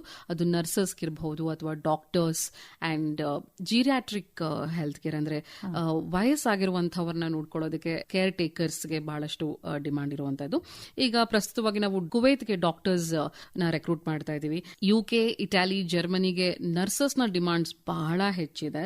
ಅಂಡ್ ಹಂಗೇರಿ ದೇಶಕ್ಕೆ ಟ್ರಕ್ ಡ್ರೈವರ್ಸ್ ನ ಟೆಸ್ಟ್ ನಡೆಯುತ್ತೆ. ಅಂದ್ರೆ ಹಂಗೇರಿಯಿಂದ ಎಂಪ್ಲಾಯರ್ಸ್ ಇಲ್ಲಿ ಬಂದು ಇಂಟರ್ವ್ಯೂ ಮಾಡ್ತಾ ಇದ್ದಾರೆ. ಮತ್ತು ಪೋಲೆಂಡ್ಗೆ ಬಸ್ ಡ್ರೈವರ್ಸ್ಗೆ ತುಂಬಾ ಬೇಡಿಕೆ ಇದೆ. ವೇರ್ ಹೌಸ್, ಈ ಲಾಜಿಸ್ಟಿಕ್ ಸೆಕ್ಟರ್ ನಲ್ಲಿ ವೇರ್ ಹೌಸ್ ವರ್ಕರ್ಸ್ ಆಗಿ ಅವರು ಕೂಡ ಬಹಳಷ್ಟು ಬೇಡಿಕೆ ಇದೆ. ಮತ್ತೆ ಅಡಿಗೆ ಮಾಡೋರಿಗೆ ಶೆಫ್ಸ್ ಫಿನ್ಲೆಂಡ್ ಅಂಡ್ ಕುವೈತ್ ನಲ್ಲಿ ತುಂಬಾ ಬೇಡಿಕೆ ಇದೆ. ಅಂಡ್ ನಮ್ಮ ಭಾರತದ ಅಡಿಗೆಯ ರುಚಿಯನ್ನ ಅವರು ಬಹಳ ಇಷ್ಟಪಡ್ತಾರೆ ಅನ್ಸುತ್ತೆ. ಕೆಲವರು ಸ್ಪೆಸಿಫಿಕ್ ಆಗಿ ನಮಗೆ ಅರೇಬಿಯನ್ ಡಿಶಸ್ ಕುಕ್ ಮಾಡುವಂತ ಕುಕ್ಸ್ ಬೇಕು ಅಂತ ಹೇಳ್ತಾರೆ. ಯೂಶಲಿ ಪ್ರೊಫೆಷನಲ್ ಶೆಫ್ಸ್ ಗೆ ದೇ ವುಡ್ ನೋ ಬಹಳಷ್ಟು ಕಾಂಟಿನೆಂಟಲ್ ಇರ್ಬೋದು ಅಥವಾ ಯುರೋಪಿಯನ್ ಫುಡ್ ಇರ್ಬೋದು, ಬಹಳಷ್ಟು ವೆಸ್ಟರ್ನ್ ಫುಡ್ ಮಾಡೋಕೆ ಬರುವಂತಹ ಬಹಳಷ್ಟು ಶೆಫ್ಸ್ ಇರ್ತಾರೆ. ಸೊ ದೇ ಸ್ಪೆಸಿಫಿಕ್ ಆಗಿ ಹೇಳ್ತಾರೆ ನಮ್ಗೆ ಯಾವ ತರದ್ ಅಡಿಗೆ ಬೇಕು ಅನ್ನೋದು. ಆ ತರದ ಶೆಫ್ಸ್ ನಾವು ಸೋರ್ಸ್ ಮಾಡ್ತೀವಿ. ಅಂಡ್ ಜಪಾನ್ ನಲ್ಲಿ ನಾನು ಆಗ್ಲೇ ಹೇಳ್ದ ಹಾಗೆ ಅಲ್ಲಿ ಏಜಿಂಗ್ ಪಾಪ್ಯುಲೇಷನ್ ಹೆಚ್ಚು. ಸೊ ಅವ್ರಿಗೆ ಪ್ರತಿಯೊಂದು ಸೆಕ್ಟರ್, ಮ್ಯಾನುಫ್ಯಾಕ್ಚರಿಂಗ್ ಇರ್ಬೋದು, ಹೆಲ್ತ್ ಇರ್ಬೋದು, ಎಜುಕೇಶನ್ ಇರ್ಬೋದು, ಇನ್ಫ್ಯಾಕ್ಟ್ ಫಾರ್ಮಿಂಗ್ ಅಂದ್ರೆ ರೈತರು ಕೂಡ ಬೇಕು ಅಂತ ಒಂದು ನಮಗೆ ಡಿಮಾಂಡ್ ಬಂದಿದೆ. ಸೊ ಜಪಾನ್ ನಲ್ಲಿ ದಿಸ್ ಅ ಹ್ಯೂಜ್ ಡಿಮಾಂಡ್. ಅವ್ರಿಗೆ ಡೊಮೇನ್ ಸ್ಕಿಲ್ ಜೊತೆಗೆ ಜಾಪನೀಸ್ ಭಾಷೆ ಕೂಡ ಬರಬೇಕು ಅನ್ನೋದು ಒಂದು ರೂಲ್ ಇದೆ. ಬೇಸಿಕ್ ಜಾಪನೀಸ್ ಲ್ಯಾಂಗ್ವೇಜ್ ಬಂದ್ರೆ ಅವರು ಅಲ್ಲಿ ಸರ್ವೈವ್ ಆಗ್ಲಿಕ್ಕೆ ಈಸಿ ಆಗುತ್ತೆ ಮತ್ತೆ ಅವ್ರು ಕೆಲಸ ಮಾಡ್ಲಿಕ್ಕೆ ಈಸಿ ಆಗುತ್ತೆ ಅನ್ನೋದು ಒಂದು ಕ್ರೈಟೀರಿಯಾ. ಸೊ ಹಾಗಾಗಿ ನಾವೇನ್ ಮಾಡ್ತೀವಿ, ಹೋಗೋದಕ್ಕೆ ಆಸಕ್ತಿ ಇರುವಂತ ಅಭ್ಯರ್ಥಿಗಳಿಗೆ ಉಚಿತವಾಗಿ ಜಾಪನೀಸ್ ಭಾಷೆಯನ್ನು ಕೂಡ ನಮ್ಮ ಇಲಾಖೆಯಿಂದ ನಾವು ಕಲಿಸ್ತಾ ಇದ್ದೇವೆ. ಎಷ್ಟು ದಿನದಲ್ಲಿ ಕಲಿಸ್ಕೊಡ್ತೀರಾ? ಸೊ ಯೂಶಲಿ 6 ತಿಂಗಳು ಬೇಕು ಅಂತ ಹೇಳ್ತಾರೆ. ಸೊ ನಾವೊಂದು 3 to 4 months ಅಷ್ಟು ಒಂದು ದಿನಕ್ಕೆ ಒಂದು 3 ರಿಂದ 4 ಗಂಟೆಗಳ ಕಾಲ ದಿನನಿತ್ಯ ಬಳಕೆಗೆ ಬೇಕಾಗುವಂತಹ ಭಾಷೆಯನ್ನು ಜಾಪನೀಸ್ L1 ಅಂತ ಇರುತ್ತೆ. ಅಂದ್ರೆ that's a basic level of Japanese language. ಆ ಲ್ಯಾಂಗ್ವೇಜ್ ಅನ್ನ, ಆ ಭಾಷೆಯನ್ನ ನಾವು ನಮ್ಮ ಇಲಾಖೆಯಿಂದ ನಾವು ಉಚಿತವಾಗಿ ಕಲಿಸ್ತಾ ಇದೀವಿ. ಸೊ ಯಾರಿಗಾದ್ರೂ ಆಸಕ್ತಿ ಇದ್ರೆ ಜಾಪನೀಸ್ ಭಾಷೆ ಕಲಿಬೇಕು ಅಂತ ಅವರು ನಮ್ಮ ಇಲಾಖೆಯಲ್ಲಿ ನೋಂದಾಯಿಸಿಕೊಳ್ಳಬಹುದು. ಕವಿತಾ ಗೌಡ ಅವರೇ, ನೀವು ಹೇಳಿದ್ರಿ ವಿದೇಶದಲ್ಲಿ ಇಷ್ಟೊಂದು ಬೇಡಿಕೆ ಇದೆ, ನಮ್ಮ ಭಾರತದಿಂದ ಕೇಳ್ತಾ ಇದ್ದಾರೆ ಅಂತ ಹೇಳಿದ್ರಿ. ಆದ್ರೆ ನಮ್ಮ ಭಾರತದಲ್ಲಿ ಎಷ್ಟು ಜನಕ್ಕೆ ಗೊತ್ತು ಈ ತರ ಬೇಡಿಕೆ ಇದೆ, ಅಲ್ಲಿ ಕೆಲಸ ಸಿಗುತ್ತೆ, ನಾವಲ್ಲಿ ಹೋಗಿ ಕೆಲಸ ಮಾಡಬಹುದು ಅಂತ ಎಷ್ಟು ಜನಕ್ಕೆ ಗೊತ್ತಿದೆ ನಮ್ಮಲ್ಲಿ? Exactly madam. ಸೊ ಯೂಶಲಿ ಈ ತರ ಒಂದು ಅವೇರ್ನೆಸ್ ಬಹಳ ಕಡಿಮೆ ಇದೆ. ಅಂದ್ರೆ ಬೇಡಿಕೆ ಇದೆ, ಹೋಗ್ಬೇಕು ಅನ್ನೋ ಆಸಕ್ತಿನೂ ಇದೆ. ಆದ್ರೆ ಈ ತರ ಇಲ್ಲಿಗಲ್ ಏಜೆನ್ಸೀಸ್ ಗಳ ಮೂಲಕ ಪಾಪ ಅವ್ರಿಗೆ ಆಸಕ್ತಿ ಇದೆ, ಅವ್ರು ಅದನ್ನ ಎಕ್ಸ್ಪ್ಲಾಯ್ಟ್ ಮಾಡ್ಕೊಳ್ತಾರೆ, ಅವ್ರಿಗೆ ದುಡ್ಡು ಕೊಟ್ಟು ಹೋಗ್ತಾ ಇದ್ದಾರೆ. ಬಟ್ ಆದ್ರೆ ಈ ತರ ಸರ್ಕಾರದಿಂದ ಒಂದು ಇಷ್ಟು ಒಳ್ಳೆ ಕೆಲಸ ಮಾಡುವಂತ ಒಂದು ಸಂಸ್ಥೆ ಇದೆ, ಉಚಿತವಾಗಿ ಹೋಗ್ಬೋದು, ಇಟ್ಸ್ ಅ ಲೀಗಲ್ ಮೈಗ್ರೇಷನ್, ಈ ರೀತಿಯಾದಂತಹ ಸೌಲಭ್ಯ ಸಿಗುತ್ತೆ ಅನ್ನೋದು ಸ್ವಲ್ಪ ಅವೇರ್ನೆಸ್ ಕಡಿಮೆ ಇದೆ. ಹಾಗಾಗಿ ನಮ್ಮ ಇಲಾಖೆ ವತಿಯಿಂದ ಕೂಡ ನಾವು ಸಾಕಷ್ಟು ಚಟುವಟಿಕೆಗಳನ್ನ ಮಾಡ್ತಾ ಇದೀವಿ. ಈ ಒಂದು ಅವೇರ್ನೆಸ್ ನ ಕ್ರಿಯೇಟ್ ಆಗಬೇಕು ಅನ್ನೋ ನಿಟ್ಟಿನಲ್ಲಿ ಬಹಳಷ್ಟು ಪ್ರಯತ್ನಗಳನ್ನ ನಾವು ನಮ್ಮ ಇಲಾಖೆಯಿಂದ ಕೂಡ ನಾವು ಮಾಡ್ತಾ ಇದೀವಿ. ಈಗ ಇಂಜಿನಿಯರ್ಸು, ಡಾಕ್ಟರ್ಸು, ಮನೆ ಕೆಲಸ ಮಾಡೋರು, ಟ್ರಕ್ ಡ್ರೈವರ್ಸು, ನರ್ಸ್ಗಳು ಎಲ್ಲಾ ವಲಯದಿಂದ ಹೋಗೋದಕ್ಕೆ ಸಾಧ್ಯ ಇದೆ. ಹೌದು. ಅಂದ್ರೆ ನಿಮಗೆ ಅಲ್ಲಿನ ಬೇಡಿಕೆಯ ಮೇಲೆ ಅದು ಅವಲಂಬಿತವಾಗಿದೆ. ಹೌದು. ಯೂಶಲಿ ಒಂದು ಮಿತ್ ಇರುತ್ತೆ, ಬರೀ ಇಂಜಿನಿಯರಿಂಗ್ ಮಾಡಿದವ್ರು ಮಾತ್ರ USA ಹೋಗ್ಬೋದು, ಬೇರೆ ಬೇರೆ ದೇಶಕ್ಕೆ ಹೋಗ್ಬೋದು, ಅಥವಾ ಡಾಕ್ಟರ್ಸ್ ಆದ್ರೆ ಮಾತ್ರ ಹೋಗ್ಬೋದು. ಆಗ್ಲೇ ಹೇಳ್ದಂಗೆ ಎಲ್ಲಾ ರೀತಿಯ ಕ್ಷೇತ್ರಗಳಲ್ಲೂ, ಅದು ಬ್ಲೂ ಕಾಲರ್ ಇಂದ ಹಿಡಿದು ವೈಟ್ ಕಾಲರ್ ವರೆಗೆ ಎಲ್ಲಾ ದೇಶಗಳಲ್ಲೂ ಬೇಕೇ ಬೇಕು ಕೆಲಸ ಮಾಡ್ಲಿಕ್ಕೆ ಜನ. ಸೊ ಎಲ್ಲಾ ಕ್ಷೇತ್ರದಲ್ಲೂ ಅವಕಾಶ ಇದೆ. ಟ್ರಕ್ ಡ್ರೈವರ್ ಇಂದ ಹಿಡಿದು ಬ್ಲೂ ಕಾಲರ್ ಅನ್ನ ಅವ್ನು ಏನೂ ಓದಿಲ್ಲ, SSLC ನೂ ಕೂಡ ಮುಗಿಸಿಲ್ಲ, ಅಥವಾ SSLC ಅಷ್ಟೇ ನಾನು ಓದಿದ್ದೀನಿ, ನನ್ಗೆ ಬೇಸಿಕ್ ಇಂಗ್ಲಿಷ್ ಅಷ್ಟೇ ಬರುತ್ತೆ ಅನ್ನುವಂಥ ಅಭ್ಯರ್ಥಿಗಳು ಕೂಡ ನನಗೆ ಒಂದು ಕೌಶಲ್ಯ ಇದ್ರೆ ಸಾಕು, ನಂಗೆ ಏನು ಡ್ರೈವಿಂಗ್ ಮಾಡುವಂತ ಕೌಶಲ್ಯ ಇದೆ, ಮನೆ ಕೆಲಸ ಮಾಡುವಂತ ಒಂದು ಕೌಶಲ್ಯ ಇದೆ, ನನಗೆ ನಾನು ಕಾರ್ಪೆಂಟ್ರಿ ಮಾಡುವಂತ ಒಂದು ಕೌಶಲ್ಯ ಇದೆ, ಅದಕ್ಕೆ ಬೇಡಿಕೆ ಇದೆಯಾ, ಅವ್ನು ಖಂಡಿತವಾಗ್ಲೂ ಅಲ್ಲಿಗೆ ಹೋಗ್ಬೋದು. ಸೊ IT ಆ ಒಂದು ಕ್ಷೇತ್ರಕ್ಕೆ ಅನುಗುಣವಾಗಿ ಏನು ಬೇಡಿಕೆ ನಮಗೆ ಬರುತ್ತೆ, ಏನ್ ಡಿಮಾಂಡ್ಸ್ ಬರುತ್ತೆ, ಅದನ್ನ ನಾವು ಅಡ್ವರ್ಟೈಸ್ ಮಾಡ್ತೀವಿ. ಅದು ಪೇಪರ್ ನಲ್ಲಿ ಇರಬಹುದು, ಅಥವಾ ನಮ್ಮ ಸೋಷಿಯಲ್ ಮೀಡಿಯಾ ಪ್ಲಾಟ್ಫಾರ್ಮ್ಸ್ ನಲ್ಲಿ ಇರಬಹುದು, ನಮ್ಮ ವೆಬ್ಸೈಟ್ ನಲ್ಲಿ ಇರಬಹುದು. ಹಂತ ಹಂತವಾಗಿ ನಮ್ಗೆ ಯಾವಾಗೆಲ್ಲ ಡಿಮಾಂಡ್ಸ್ ಬರುತ್ತೆ ಪ್ರತಿಯೊಂದು ನಾವು ಅದನ್ನ ಅಡ್ವರ್ಟೈಸ್ ಮಾಡ್ತಾನೆ ಇರ್ತೀವಿ. ಸೊ ಅಂದ್ರೆ ನಿಮ್ಮ ಇಲಾಖೆಯಿಂದ ಕೊಡುವಂತಹ ಜಾಹೀರಾತನ್ನ ಗಮನಿಸ್ತಾ ಇರಬೇಕು ಅಂತ ಹೇಳ್ತೀರಾ. ಈಗ ನಾನು ಮೊದಲೇ ನಿಮ್ಮ ಹತ್ರ ರಿಜಿಸ್ಟರ್ ಮಾಡ್ಕೊಂಡ್ಬಿಡ್ತೀನಿ, ನನಗೆ ಇಂತ ಇದರಲ್ಲಿ ಕುಶಲತೆ ಇದೆ, ಅವಕಾಶ ಬಂದಾಗ ನನಗೆ ಹೇಳಿ ಅಂತ ಹೇಳಿದ್ರೆ ಅದು ಕೂಡ ಮಾಡ್ತೀರಾ? ಡೆಫಿನೆಟ್ಲಿ. ನಮ್ಮಲ್ಲಿ ಒಂದು ಡೇಟಾ ಬೇಸ್ ಇರುತ್ತೆ, ಯಾರೇ ರಿಜಿಸ್ಟರ್ ಆಗಿರ್ತಾರೆ ಅಭ್ಯರ್ಥಿಗಳು, ಮೇ ಬಿ ಆ ಹಂತದಲ್ಲಿ ನಮಗೆ ಡಿಮಾಂಡ್ ಇಲ್ಲದೆ ಇರಬಹುದು, ಬಟ್ ನನ್ಗೆ ಈ ಒಂದು ಕೌಶಲ್ಯ ಇದೆ, ನನ್ಗೆ ಈ ಒಂದು ಕ್ಷೇತ್ರದಲ್ಲಿ ಆಸಕ್ತಿ ಇದೆ ಅಂತ ರಿಜಿಸ್ಟರ್ ಮಾಡಿರುವಂತ ಡೇಟಾ ಬೇಸ್ ಇದ್ದಾಗ ನಮ್ಗೆ ಆ ಡಿಮಾಂಡ್ ಬಂದಾಗ ಬಂದಾಗ ನಾವು ಅದನ್ನ ಮ್ಯಾಪ್ ಮಾಡಿಕೊಂಡು ಅಂತ ಅಭ್ಯರ್ಥಿಗಳಿಗೆ ನಾವೇ ಖುದ್ದಾಗಿ ಕಾಂಟ್ಯಾಕ್ಟ್ ಮಾಡ್ತೀವಿ. ಥ್ರೂ SMS ಇರ್ಬೋದು, ವಿ ಕಾಲ್ ದೆಮ್, ವಾಟ್ಸ್ಆಪ್ ಮೂಲಕ ಇರ್ಬೋದು, ಕಾಲ್ ಮಾಡಿ ಅವರ ಆಸಕ್ತಿನ ತಿಳ್ಕೊಂಡು ನಾವೇ ಅವರಿಗೆ ರಿಜಿಸ್ಟ್ರೇಷನ್ ಕೂಡ ಮಾಡಿಸ್ಕೊಡ್ತೀವಿ. ಹಾಗಾದ್ರೆ ಇಷ್ಟು ವರ್ಷಗಳಲ್ಲಿ ಎಷ್ಟು ಜನ ಈ ತರ ನಿಮ್ಮ ಹತ್ರ ಹೆಸರನ್ನ ನೋಂದಣಿ ಮಾಡ್ಕೊಂಡಿದ್ದಾರೆ? ಹಾಗಿದ್ರೆ ನಮ್ಮಲ್ಲಿ 1,00,000ಕ್ಕಿಂತ ಹೆಚ್ಚು ಅಭ್ಯರ್ಥಿಗಳು ನಮ್ಮ ಪೋರ್ಟಲ್ ನಲ್ಲಿ ನೋಂದಣಿ ಮಾಡ್ಕೊಂಡಿದ್ದಾರೆ. ಸೊ ಆ ಕಾಲಕ್ಕೆ ಯಾವ ರೀತಿಯಾದಂತಹ ನಮ್ಗೆ ಡಿಮಾಂಡ್ ಬರುತ್ತೆ ಅದನ್ನ ನಾವು ಅವ್ರಿಗೆ ಕಾಂಟ್ಯಾಕ್ಟ್ ಮಾಡಿ ಅವ್ರಿಗೆ ಆಸಕ್ತಿ ಇದ್ದಾಗ ನಾವು ಆ ಒಂದು ಫೆಸಿಲಿಟೇಷನ್ ಮಾಡ್ತಾ ಇದ್ದೀವಿ. ಈ ತರಹದ ಅಂತಾರಾಷ್ಟ್ರೀಯ ವಲಸೆ ಕೇಂದ್ರಗಳು ನಮ್ಮ ಭಾರತದಲ್ಲಿ ಕರ್ನಾಟಕ ಬಿಟ್ರೆ ಬೇರೆ ಎಲ್ಲೆಲ್ಲಿದೆ? ನಮ್ಮ ದೇಶದಲ್ಲಿ 10ರಿಂದ 11 ರಾಜ್ಯಗಳಲ್ಲಿ ಈ ರೀತಿಯಾದಂತಹ ವಲಸೆ ಕೇಂದ್ರಗಳಿವೆ. ಇನ್ನು ನಮ್ಮ ದಕ್ಷಿಣದಲ್ಲಿ ನೋಡೋದಾದ್ರೆ ಕೇರಳ, ತಮಿಳುನಾಡು, ಆಂಧ್ರಪ್ರದೇಶ್ ಈ ಎಲ್ಲಾ ರಾಜ್ಯಗಳಲ್ಲೂ ನಮ್ಮ ರಾಜ್ಯದ ಹಾಗೇನೆ ಒಂದು ಅಂತಾರಾಷ್ಟ್ರೀಯ ವಲಸೆ ಕೇಂದ್ರಗಳು ಇವೆ. ಆ ಕೇಂದ್ರಗಳು ಕೂಡ ಸಾಕಷ್ಟು ಜನರನ್ನ ಬೇರೆ ಬೇರೆ ದೇಶಗಳಿಗೆ ಕಳಿಸ್ತಾ ಇದ್ದಾರೆ. ಈಗ ತಮಿಳುನಾಡಿನ ಒಬ್ಬ ವ್ಯಕ್ತಿ ನನಗೆ ಅಲ್ಲಿ ಸಿಗ್ಲಿಲ್ಲ ಯಾವುದೇ ಅವಕಾಶ ಅಂತ ಹೇಳಿ ನಮ್ಮ ಕರ್ನಾಟಕದ ಅಂತಾರಾಷ್ಟ್ರೀಯ ವಲಸೆ ಕೇಂದ್ರಕ್ಕೆ ಬಂದು ಹೆಸರನ್ನ ನೋಂದಾಯಿಸಿಕೊಂಡ್ರೆ ಆತನಿಗೂ ಕೂಡ ಅವಕಾಶ ಇದೆಯಾ? ಖಂಡಿತವಾಗ್ಲು. ನಮ್ಮಲ್ಲಿ ಸಾಕಷ್ಟು ಜನ ಆಂಧ್ರಪ್ರದೇಶದಿಂದ ಬರ್ತಾರೆ. ಗೋವಾದಲ್ಲಿ ವಲಸೆ ಕೇಂದ್ರ ಇಲ್ಲ. ಸೊ ಹಾಗಾಗಿ ಅವರು ನಮ್ಮ ರಾಜ್ಯಕ್ಕೆ ಬಂದು ನಮ್ಮ ಸಂಸ್ಥೆಯಲ್ಲಿ ಎಮಿಗ್ರೇಷನ್ ಕ್ಲಿಯರೆನ್ಸ್ ಮಾಡ್ಕೊಳ್ತಾರೆ ಅಥವಾ ಯಾವುದಾದ್ರೂ ಅವಕಾಶ ಇದ್ರೆ ಹೊರ ದೇಶಕ್ಕೆ ನಮ್ಮ ಸಂಸ್ಥೆಯಿಂದ ಕೂಡ ಹೋಗ್ತಾರೆ. ಅಂದ್ರೆ ಯಾವುದೇ ವ್ಯಕ್ತಿ ಯಾವುದೇ ವಲಸೆ ಕೇಂದ್ರದಲ್ಲಿ ತನ್ನ ಹೆಸರನ್ನ ನೋಂದಾಯಿಸಿಕೊಳ್ಳೋಕೆ ಅವಕಾಶ ಇದೆ. ಖಂಡಿತ. ನಿಮ್ಮ ಕೇಂದ್ರದ ಮೂಲಕ ಹೋದ್ರೆ, ನಿಮ್ಮ IMCK ಮೂಲಕ ಹೋದ್ರೆ ಸುರಕ್ಷತೆಯ ಭರವಸೆಯನ್ನ ನೀವು ಕೊಡ್ತೀರಾ? ಹಾಗೆ ಖಂಡಿತವಾಗ್ಲು. ಈಗ ನಿಮ್ಮಲ್ಲಿ ಹೆಸರನ್ನ ನೋಂದಾಯಿಸಿಕೊಳ್ಳಬೇಕು ಅಂತಂದ್ರೆ ಏನೆಲ್ಲ ದಾಖಲೆಗಳನ್ನ ನಾನು ಕೊಡಬೇಕಾಗತ್ತೆ? ಫಸ್ಟ್ ಆಫ್ ಆಲ್ ಅವ್ರೇನಾದ್ರೂ ರಿಜಿಸ್ಟ್ರೇಷನ್ ಮಾಡೋಕ್ಕಿಂತ ಮುಂಚೆ ನಾನು ರೆಸ್ಯೂಮ್ ಕಳಿಸ್ಬೇಕು ಅನ್ನೋದಾದ್ರೆ ನಮ್ದು ಒಂದು ಇಮೇಲ್ ID ಇದೆ, hr.imck@gmail.com. ಇನ್ನೊಂದ್ಸಲ ನಿಧಾನ ಕೇಳಿ. hr.imck@gmail.com. ಈ ಒಂದು ಇಮೇಲ್ ಐಡಿಗೆ ಅವರ ರೆಸ್ಯೂಮ್ ಅನ್ನ ಕಳಿಸಬಹುದು. ಅವ್ರಿಗೆ ನನಗೆ ಇಮೇಲ್ ಕಳ್ಸಕ್ ಬರೋದಿಲ್ಲ, ನಾನು ಈ ರೆಸ್ಯೂಮ್ ಅನ್ನ ಅಥವಾ ನನ್ನ ಬಯೋಡೇಟಾವನ್ನ ನಾನು ಒಂದು ವಾಟ್ಸ್ಆಪ್ ಅಲ್ಲಿ ಕಳಿಸ್ತೀನಿ ಅನ್ನುವಂಥ ಅಭ್ಯರ್ಥಿಗಳಿಗೆ ವಾಟ್ಸ್ಆಪ್ ನಂಬರ್ 8310100754. ಇನ್ನೊಂದ್ಸಲ 8310100754. 8310100754. ಈ ವಾಟ್ಸ್ಆಪ್ ನಂಬರ್ಗೆ ಅವರ ಒಂದು ಬಯೋಡೇಟಾನ ಕಳಿಸಿದ್ರು ಅದನ್ನು ಕೂಡ ನೀವು ಪರಿಗಣಿಸ್ತೀರಾ? ಹೌದು, ಖಂಡಿತವಾಗ್ಲು. ಇನ್ನು ವೆಬ್ಸೈಟ್ ನಲ್ಲೇ ನಾನು ರಿಜಿಸ್ಟರ್ ಮಾಡಬೇಕು ಅನ್ನೋದಾದ್ರೆ www.kaushalkar.com ಅಂದ್ರೆ KAUSHALKAR.com. ಈ ವೆಬ್ಸೈಟಿಗೆ ಹೋಗಿ ಬೇಸಿಕ್ ಡೀಟೇಲ್ಸ್ ಇರುತ್ತೆ ಅಲ್ಲಿ. ಅಂದ್ರೆ ನಿಮ್ಮ ಅಡ್ರೆಸ್ ಇರಬಹುದು, ನಿಮ್ಮ ಏಜ್, ನೀವು ಓದಿ ಎಜುಕೇಶನ್ ಕ್ವಾಲಿಫಿಕೇಶನ್ ಇರಬಹುದು. ಅಂಡ್ ಅಲ್ಲಿ ಅಪ್ಲೋಡ್ ಮಾಡಲಿಕ್ಕೆ ಬೇಸಿಕ್ ಡಾಕ್ಯುಮೆಂಟ್ಸ್ ಕೇಳ್ತಾರೆ. ಈಗ SSLC ಅಂತ ಇದ್ರೆ ನಿಮ್ಮ SSLC ಮಾರ್ಕ್ಸ್ ಕಾರ್ಡ್ ಕೇಳುವಂಥದ್ದು, ಆಧಾರ್ ನೀವು ಅಪ್ಲೋಡ್ ಮಾಡಬೇಕಾಗತ್ತೆ, ಅಥವಾ ಅಡ್ರೆಸ್ ಪ್ರೂಫ್ನ ನೀವು ಅಪ್ಲೈ ಮಾಡಬೇಕಾಗತ್ತೆ, ಏನಾದರೂ ಐಡೆಂಟಿಟಿ ಕಾರ್ಡನ್ನು ಅಪ್ಲೋಡ್ ಮಾಡಬೇಕಾಗಿರುತ್ತೆ. ಈ ತರ ಬೇಸಿಕ್ ಡಾಕ್ಯುಮೆಂಟ್ಸ್ ಅಷ್ಟೇ ನಿಮಗೆ ಮೊದಲ ಹಂತದಲ್ಲಿ ರಿಜಿಸ್ಟ್ರೇಷನ್ಗೆ ಕೇಳುವಂಥದ್ದು. ಅಲ್ಲಿ ಹೋಗಿ ನೀವು ರಿಜಿಸ್ಟ್ರೇಷನ್ ಮಾಡ್ಕೊಳ್ಬಹುದು. ಹೆಸರನ್ನ ನೋಂದಾಯಿಸಿಕೊಂಡು ವಿದೇಶಕ್ಕೆ ಹೋಗಬೇಕು ಅಂತಂದ್ರೆ ಏನಾದ್ರೂ ವಯೋಮಿತಿ ಇದೆಯಾ? ಈಗ ರಿಜಿಸ್ಟ್ರೇಷನ್ ಮಾಡ್ಕೊಳ್ಳಿಕ್ಕೆ ನಮಗೆ ಯಾವುದೇ ರೀತಿಯಾದಂತಹ ವಯೋಮಿತಿ ಇಲ್ಲ. ಆದ್ರೆ ನಾವು ಒಂದು ಸ್ಪೆಸಿಫಿಕ್ ಕೆಲಸಕ್ಕೆ ನಾವು ಅಪ್ಲೈ ಮಾಡಬೇಕಾದ್ರೆ ವಯೋಮಿತಿಯನ್ನ ಆ ಎಂಪ್ಲಾಯರ್ ಡಿಫೈನ್ ಮಾಡಿರ್ತಾರೆ. ಕೆಲವೊಂದು ಕೆಲಸಗಳಿಗೆ ಮಿನಿಮಮ್ 25 ವರ್ಷ ಅಂತ ಇರುತ್ತೆ, ಅಥವಾ 30 ವರ್ಷ ಅಂತ ಇರುತ್ತೆ. ಈ ರೀತಿ depends upon the employers criteria. ಆದ್ರೆ ಈಗ ಮನೆ ಕೆಲಸ ಮಾಡಲಿಕ್ಕೆ ಹೊರದೇಶಕ್ಕೆ ಹೋಗಬೇಕು ಅನ್ನೋರಿಗೆ ಮಿನಿಮಮ್ 30 ವರ್ಷ ಆಗಿರಬೇಕು, ಮ್ಯಾಕ್ಸಿಮಮ್ 50 ವರ್ಷ ಆಗಿರಬೇಕು. ಆದ್ರೆ ಉಳಿದಂತ ಬೇರೆ ಎಲ್ಲ ಕೆಲಸಗಳಿಗೆ ಯಾವ ಕ್ರೈಟೀರಿಯಾ ಎಂಪ್ಲಾಯರ್ ಡಿಫೈನ್ ಮಾಡಿರ್ತಾರೋ ಬೇಸ್ಡ್ ಆನ್ ದಟ್ ನಾವು ಆ ಒಂದು ಅಡ್ವರ್ಟೈಸ್ಮೆಂಟ್ ನಾವು ಮಾಡ್ತೀವಿ. 14 ವರ್ಷಕ್ಕೆ ಮೇಲ್ಪಟ್ಟ ಯಾರು ಬೇಕಾದ್ರೂ ನಮ್ಮಲ್ಲಿ ನೋಂದಣಿಯನ್ನು ಮಾಡ್ಕೋಬಹುದು. ಈಗ ನೀವು 2 ವರ್ಷಕ್ಕೆ ಒಪ್ಪಂದವನ್ನ ಮಾಡ್ಕೊಳ್ತೀರಾ. 2 ವರ್ಷ ನನಗೆ ಅಲ್ಲಿ ಇರಕ್ ಆಗ್ತಾ ಇಲ್ಲ, ನನಗೆ ಮಧ್ಯಾಹ್ನ ಬಂದ್ಬಿಡ್ತೀನಿ, ಅದಕ್ಕೂ ಅವಕಾಶ ಇದೆಯಾ? ಖಂಡಿತವಾಗ್ಲೂ ವಾಪಸ್ ಬರಬಹುದು. ಈಗ ಒಂದು ಬಾರಿ ಹೋಗಾದ ನಂತರ ಕೆಲವರಿಗೆ ಅಲ್ಲಿನ ವಾತಾವರಣ ಅವ್ರಿಗೆ ಅಡ್ಜಸ್ಟ್ ಆಗದೆ ಇರಬಹುದು, ಅಥವಾ ಯಾವುದಾದ್ರೂ ಆರೋಗ್ಯದ ಸಮಸ್ಯೆ ಬರಬಹುದು, ಅಥವಾ ಹೋಮ್ ಸಿಕ್ನೆಸ್ ಇಂದ ವಾಪಸ್ ಬರಬೇಕು ಅನ್ನೋ ಅಂಥದ್ದು ಆಗಬಹುದು. ಆ ಒಂದು ಕಂಪನಿಯಲ್ಲಿ ಅವ್ರಿಗೆ ಕೆಲಸ ಮಾಡಲಿಕ್ಕೆ ಅಡ್ಜಸ್ಟ್ ಆಗದೆ ಇರಬಹುದು, ಅಥವಾ ಏನಾದ್ರು ತೊಂದರೆ ಅವ್ರು ಅನುಭವಿಸ್ತಿರಬಹುದು. ಇಂಥ ಸಂದರ್ಭಗಳಲ್ಲಿ ಅವರು ವಾಪಸ್ ಕಾಂಟ್ರಾಕ್ಟ್ ಮುಗಿಯೋದಕ್ಕಿಂತ ಮುಂಚೆನೆ ವಾಪಸ್ ಬರಬೇಕು ಅನ್ನುವಂಥ ಸಂದರ್ಭದಲ್ಲಿ ಅವರು ನಮ್ಮ ಏಜೆನ್ಸಿಯನ್ನ ಕಾಂಟ್ಯಾಕ್ಟ್ ಮಾಡಬಹುದು. ನಾವು ಅಲ್ಲಿನ ಎಂಬಸಿ ಹಾಗೂ ಅಲ್ಲಿಯ ಎಂಪ್ಲಾಯರ್ ಜೊತೆ ಮಾತಾಡಿ ರಿಕ್ವೈರ್ಡ್ ಆಗಿರುವಂತಹ ಕೆಲವೊಂದು ಪ್ರೋಟೋಕಾಲ್ಸ್ ಇರುತ್ತೆ, ಒಂದು ನೆಸೆಸರಿ ಡಾಕ್ಯುಮೆಂಟೇಷನ್ಸ್ ಇರುತ್ತೆ, ಅಥವಾ ಒಂದು ಪ್ರೊಸೀಜರ್ಸ್ ಇರುತ್ತೆ ಅದನ್ನ ನಾವು ಮಾಡಿ ಅವರನ್ನ ಸೇಫ್ ಆಗಿ ವಾಪಸ್ ಕರ್ಕೊಂಡು ಬರ್ತೀವಿ.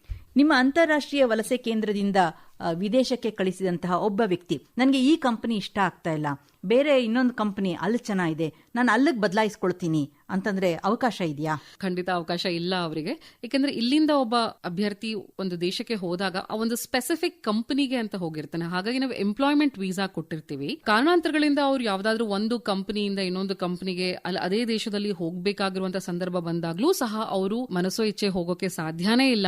ನಮ್ಮ ವಲಸೆ ಕೇಂದ್ರದ ಮೂಲಕನೇ ನೀವು ನಮ್ಗೆ ಅಫಿಷಿಯಲ್ ಆಗಿ ತಿಳಿಸಿ ನೆಸೆಸರಿ ಪ್ರೊಸೀಡಿಂಗ್ಸ್ ಅನ್ನ ಮಾಡೇ ಕೂಡ ನೀವು ಹೋಗ್ಬೇಕಾಗತ್ತೆ. ಅದಕ್ಕೆ ಹೋಗೋ ಸಾಧ್ಯತೆ ಇದ್ರೂ ಇರಬಹುದು, ಇಲ್ದೇನೂ ಇರಬಹುದು. ಅದ್ ಏನಾಗತ್ತೆ ಅನ್ನೋದನ್ನ ನಾವು ಪರಿಶೀಲಿಸಿ ಅವರಿಗೆ ಹೇಳ್ತೀವಿ. ಆದ್ರೆ ಮನಸ್ಸೋ ಇಚ್ಛೆ ಬೇರೆ ಯಾವುದೋ ಕಂಪನಿಗೆ ಬದಲಾಯಿಸುವ ಹಾಗಿಲ್ಲ. ಕವಿತಾ ಗೌಡ ಅವರೇ, ನಿಮ್ಮ ಇಷ್ಟೆಲ್ಲಾ ಮಾತನ್ನ ಕೇಳಿದ ನಮ್ಮ ಹಳ್ಳಿ ಹೈದ ನಾನು ಕೂಡ ಯಾಕೆ ಒಂದ್ಸಲ ವಿದೇಶಕ್ಕೆ ಹೋಗಿ ಬರಬಾರ್ದು, 2 ವರ್ಷ ತಾನೇ ಹೋಗಿ ನೋಡ್ಕೊಂಡ್ ಬರ್ತೀನಿ, ಆದ್ರೆ ನನಗೆ ಇಂಗ್ಲಿಷ್ ಬರೋದಿಲ್ಲ, ಏನ್ ಮಾಡೋದು ಅಂತ ಯೋಚನೆ ಮಾಡ್ತಾ ಇದ್ದಾನೆ. ಈಗ ನಾವು ಜಾಪನೀಸ್ ಲ್ಯಾಂಗ್ವೇಜ್ ಬೇಕು ಅಂದಾಗ ನಾವು ಜಾಪನೀಸ್ ಲ್ಯಾಂಗ್ವೇಜ್ ಹೇಳ್ಕೊಡ್ತಿದ್ವಿ. ಬಟ್ ಇಂಗ್ಲಿಷ್ ಬರಲ್ಲ ಅನ್ನೋದಾದ್ರೆ that is a criteria for him to ಗೋ.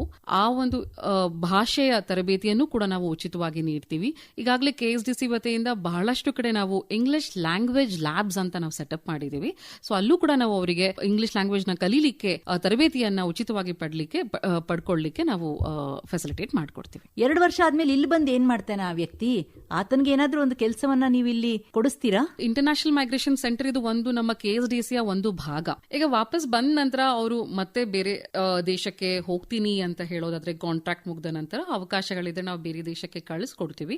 ಅಥವಾ ಇಲ್ಲ ನಮ್ಮ ಭಾರತ ದೇಶದಲ್ಲೇ ಮಾಡ್ತೀವಿ, ನಮ್ಮ ರಾಜ್ಯದಲ್ಲೇ ಮಾಡ್ತೀವಿ ಅಂದ್ರೂ ಸಹ ನಾವು ಡೊಮೆಸ್ಟಿಕ್ ಆಪರ್ಚುನಿಟೀಸ್ಗಳಿಗೂ ಕೂಡ ನಾವು ರೆಕ್ರೂಟ್ಮೆಂಟ್ ನಮ್ಮ ಇಲಾಖೆಯಿಂದ ಮಾಡ್ತೀವಿ. ಸೊ ಹಾಗಾಗಿ ಇಲ್ಲಿ ಅವಕಾಶ ಇದ್ರೆ ಅದನ್ನು ಕೂಡ ನಾವು ಕಲ್ಪಿಸ್ಕೊಡ್ತೀವಿ. ಅಲ್ಲಿಂದ ವಾಪಸ್ ಬಂದಂತಹ ಅಭ್ಯರ್ಥಿಗಳು ನಿಮ್ ಹತ್ರ ಏನ್ ಹೇಳ್ತಾರೆ? ಮೆಜಾರಿಟಿ ಈಗ 99% ಇದುವರೆಗೂ ನಾವು 650ಕ್ಕಿಂತ ಹೆಚ್ಚು ಅಭ್ಯರ್ಥಿಗಳನ್ನ ನಾವು ಕಳಿಸಿದೀವಿ. ಅಷ್ಟು ಜನದಲ್ಲಿ ನಮಗೆ ಎಲ್ಲರೂ ಬಹಳ ಖುಷಿಯಾಗಿ ಅಲ್ಲಿರುವ ಫೆಸಿಲಿಟೀಸ್ ಇರ್ಬೋದು, ನಾವು ಇಲ್ಲಿಂದ ಕೊಡ್ತಿರುವಂತಹ ಒಂದು ಸಪೋರ್ಟ್ ಇರ್ಬೋದು, ಆ ಒಂದು ಕಾರಣಕ್ಕೆ ಬಹಳ ಖುಷಿಯಾಗಿದ್ದಾರೆ and they safe about it. But ಅದು ಕೆಲವೊಬ್ರು ಅದನ್ನ ಆಗ್ಲೇ ಹೇಳ್ದಂಗೆ ಹೆಲ್ತ್ ಇಶ್ಯೂಸ್ ಇಂದ ಅಥವಾ ಏನಾದ್ರು ಫ್ಯಾಮಿಲಿ ಪ್ರಾಬ್ಲಮ್ಸ್ ಇಂದನೂ ಕೂಡ ನಾವು ವಾಪಸ್ ಬರ್ತೀವಿ ಅಂತ ಒಂದು 3-4 ಕೇಸ್ ಅಷ್ಟೇ ಇರಬಹುದು. ಇಷ್ಟು ವರ್ಷಗಳಲ್ಲಿ ಇಷ್ಟು ಜನದಲ್ಲಿ ಒಂದು 3-4 ಕೇಸ್ ಅಷ್ಟೇ ನಮ್ಗೆ ಈ ತರ ಪ್ರಾಬ್ಲಮ್ ಆಗಿ ವಾಪಸ್ ಬರ್ತೀವಿ ಅಂತ ಹೇಳಿರೋರ್ನು ಕೂಡ ನಾವು ಅವ್ರಿಗೆ ಸಪೋರ್ಟ್ ಮಾಡಿ ಸೇಫ್ ಆಗಿ ವಾಪಸ್ ಅವ್ರ ಮನೆಗೆ ಕೂಡ ನಾವು ತಲುಪಿಸಿದೀವಿ.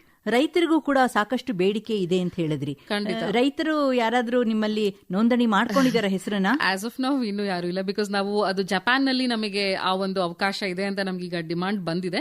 ಅದ್ರ ಕುರಿತಾಗಿ ನಾವು ಇನ್ನೂ ಹೆಚ್ಚಿನ ಕ್ಲಾರಿಟಿ ತಗೊಳ್ತಾ ಇದೀವಿ. ಅದ ನಂತರ ನಾವು ಹೆಚ್ಚಿನ ಜಾಹೀರಾತು ಕೊಟ್ಟು ಮೇ ಬಿ ಅದಾದ ನಂತರ ನಮ್ಗೆ ಏನಾದ್ರು ರಿಜಿಸ್ಟ್ರೇಷನ್ ಬರಬಹುದು. ಎಷ್ಟು ವರ್ಷದ ಒಪ್ಪಂದ ಅದು? ಅದು 5 ವರ್ಷದ ಒಪ್ಪಂದ. ಜಪಾನ್ ಹೋದ್ರೆ 5 ವರ್ಷ ಇದ್ಬಿಡ್ಬೇಕು ಅಲ್ಲೇ. 5 ವರ್ಷ ಇರಕ್ಕೆ ಅವಕಾಶ ಇದೆ ಅವರಿಗೆ. ಬಟ್ ಮಧ್ಯದಲ್ಲಿ ವಾಪಸ್ ಬರಬೇಕು ಅಂತ ಅನ್ಸಿದ್ರೆ ಖಂಡಿತವಾಗ್ಲೂ ಅವ್ರು ವಾಪಸ್ ಬರಬಹುದು. ಈ 2 ವರ್ಷದಲ್ಲಿ ಎಷ್ಟು ಸಲ ನಾನು ನನ್ನ ತಾಯ್ನಾಡಿಗೆ ಬಂದು ಹೋಗಬಹುದು? ಅವಕಾಶ ಇದೆಯಾ? ಈ ತರ ಒಂದು ಸವಲತ್ತು ಅದು ಎಂಪ್ಲಾಯರ್ ಮೇಲೆ ಡಿಪೆಂಡ್ ಆಗಿರುತ್ತೆ. ಕೆಲವರು 1 ಬಾರಿ ಬರ್ಲಿಕ್ಕೆ ಅವಕಾಶ ಕೊಟ್ಟಿರ್ತಾರೆ, ಇನ್ ಕೆಲವರು 2 ಬಾರಿ ಬರಕ್ಕೆ ಅವಕಾಶ ಕೊಟ್ಟಿರ್ತಾರೆ. It depends on the contract of the employer. ಯಾರು ಕೆಲಸ ಕೊಟ್ಟಿರ್ತಾರೋ ಅವರು ಅವಕಾಶ ಮಾಡಿಕೊಟ್ರೆ ಬಂದು ಹೋಗುವ ಸಾಧ್ಯತೆ ಇದೆ. ಆ ಎಲ್ಲಾ ಡೀಟೇಲ್ಸ್ ನ ಅವರು ಬಿಗಿನಿಂಗ್ ಅಲ್ಲೇ ಹೇಳ್ಬಿಟ್ಟಿರ್ತಾರೆ, ರೆಕ್ರೂಟ್ಮೆಂಟ್ ಟೈಮ್ ಅಲ್ಲೇ ಬಂದು ಹೋಗೋದನ್ನು ಕೂಡ ನಿಮ್ಮ ಗಮನಕ್ಕೆ ತರಲೇಬೇಕು ಅವರು. ಖಂಡಿತ ಹೌದು. ಅವರ ಪ್ರತಿ ಚಲನವಲನವನ್ನು ಕೂಡ ನೀವು ಗಮನದಲ್ಲಿಟ್ಟಿರ್ತೀರಾ. ಹೌದು. ನಿಮ್ಮ ಕಣ್ಗಾವಲಿನಲ್ಲೇ ಎಲ್ಲ ಕೆಲಸಗಳು ನಡೆಯುತ್ತೆ ಅಂತ ಹೇಳ್ತೀರಾ. ಅದು ಇನಿಷಿಯಲಿ ಹೇಳಿದಂಗೆ ಕ್ರಮಬದ್ಧವಾದಂತಹ ಒಂದು ವಲಸೆ ಕಾರ್ಯಕ್ರಮವನ್ನು ನಾವು ಮಾಡೋದ್ರಿಂದ we have a complete track of the life cycle of ಅಲ್ಲಿಗೆ ಹೋಗಿ ವಾಪಸ್ ಬರೋವರೆಗೆ ಆ ಎಂಟೈರ್ ಲೈಫ್ ಸೈಕಲ್ ಟ್ರ್ಯಾಕ್ ನಮ್ಮ ಸಂಸ್ಥೆಯಲ್ಲಿ ಇರುತ್ತೆ. ಹಾಗಾಗಿ ಶ್ರೋತೃಗಳೇ, ಕಾರ್ಯಕ್ರಮವನ್ನ ಕೇಳ್ತಾ ಇದ್ರಿ. ನಿಮ್ಮಲ್ಲೂ ಕೂಡ ಯಾರಾದ್ರೂ ವಿದೇಶಕ್ಕೆ ಹೋಗಿ ಕೆಲಸ ಮಾಡುವ ಆಸಕ್ತಿ ಇದ್ದರೆ 08029753007